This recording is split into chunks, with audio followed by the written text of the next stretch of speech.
Hello everyone, সুস্মিতার lifestyle ব্লগে সবাইকে জানাই ওয়েলকাম। তা এখন থেকে আমার ব্লগটা স্টার্ট করছি। এখন ভাবছো আমরা কোথায় যাচ্ছি। তা আজকের আমাদের ক্লাব থেকে, আমার হাজব্যান্ডের ক্লাব থেকে একটা ট্যুর টাইপের করেছিল। নাইট টু নাইট নয়, যেদিনকে যাবো সেদিনকেই ভোর সকাল তখন 6টা। তা তখন আমরা স্টেশনে গিয়ে দাঁড়িয়েছিলাম, আমাদের 7টায় ট্রেন। তা সেখান থেকে এসে আমরা ডায়মন্ড হাবড়া, তা সেখানে একটা লঞ্চে ছিলাম। থাকার পর খাওয়া দাওয়া করে আমরা একটু ঘুরতে বার হয়েছি। তা দেখতে পেলে ওখানে গেছিলাম একটা জায়গায়, তা ওখানে একটা মাঠ ভাড়া ছিল। তা কিছুই ছিল না, ওখানে যারা পিকনিক করছিল তা জাস্ট ওখানেই একটু ঘোরাবো বলে তার জন্য কত টাকা এটা চেয়েছিল। তা আমরা দেখবো না, আমাদের কোনো ইন্টারেস্ট নেই। তার থেকে আমরা আবার ব্যাক করে আমরা আমাদের হোটেলের দিকে যাচ্ছি। যেতে যেতে তাই এখন তো ভাঁটা, তো তাই অনেকটা দূরে জল, নাহলে এই এই ঘাস টাসগুলো আছে এখন এত এত অব্দি জল চলে আসে জোয়ারের সময়। তা দেখছিলাম, বেশ ভাল লাগছিল অনেক দিন বাদে আবার এই নদীর কাছাকাছি একটা।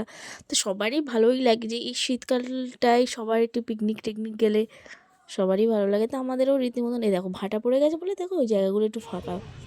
তারপরে আমরা একটু লঞ্চে করে ঘুরতে গেছিলাম।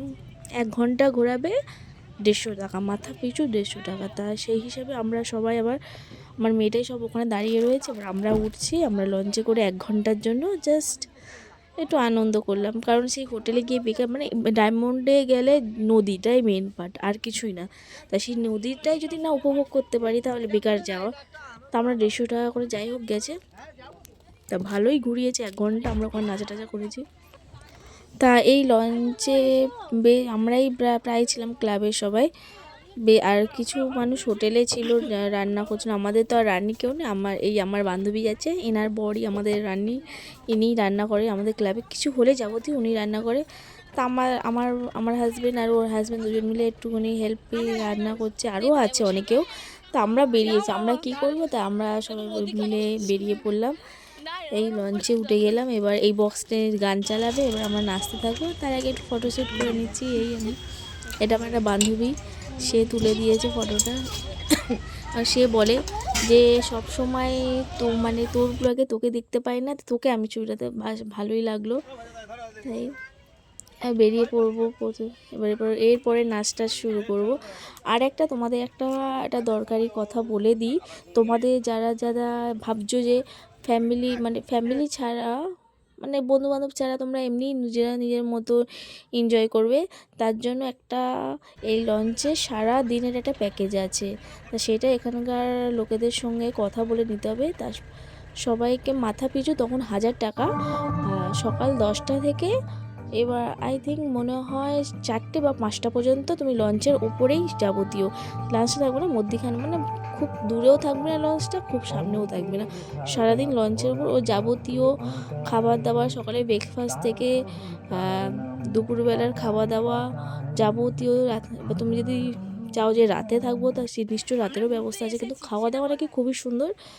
আমরা তো ফোন নাম্বার নিয়ে রেখেছি, যখনই আসবো, আমরা তো সবসময় তো আর সবার সময় হয় না, তা চেষ্টা করবো যে ফ্যামিলি নিয়ে আসার, বা চেষ্টা করবো কিছু বন্ধুবান্ধব নিয়ে আসার, এসে একটুখানি এই জিনিসটা এনজয় করব যে লঞ্চের মধ্যে কীরকম স্পেশালিটি দিচ্ছে, এই জিনিসটা আমরা উপভোগ করতে চাই। তাই জন্য আমি নাম্বারটা তো নিয়ে রেখেছি, মানে আমার কাছে তো নেই, আমাদের ক্লাবের একজনের কাছে নাম্বারটা দিয়ে রাখা আছে। তা আমাদের খুব শীঘ্রই আবার যাব, গিয়ে ডায়মন্ডে গিয়ে এই লঞ্চের ওপর পিকনিকটা করবো, বা সারাদিন লঞ্চের ওপর থাকবো।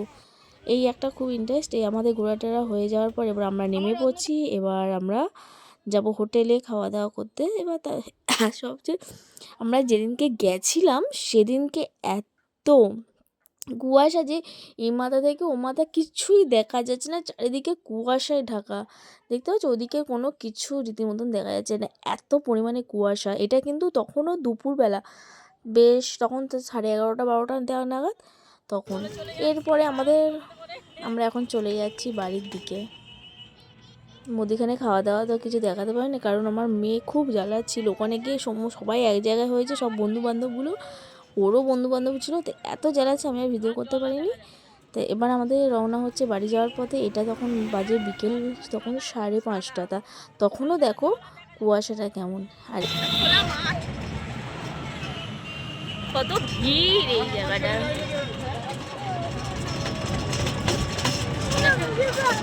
আচ্ছা ওখানে ট্রেন ট্রেন তাই এখানে দেখো কত ভিড়। আর এর মধ্যে সব থেকে আকর্ষণীয় জায়গায় এই জায়গা দেখো লেখা আছে আই লাভ ডায়মন্ড হাওড়া। তা তোমরাও এসো, এনজয় করো এখানে। দেখো কত কত ভিড় এই জায়গাটা, বিকেলবেলা তো বেশি ভিড় হয়েছে। তো এখনকার জন্য টাটা, তাও সবাই ভালো থেকো, সুস্থ থেকো।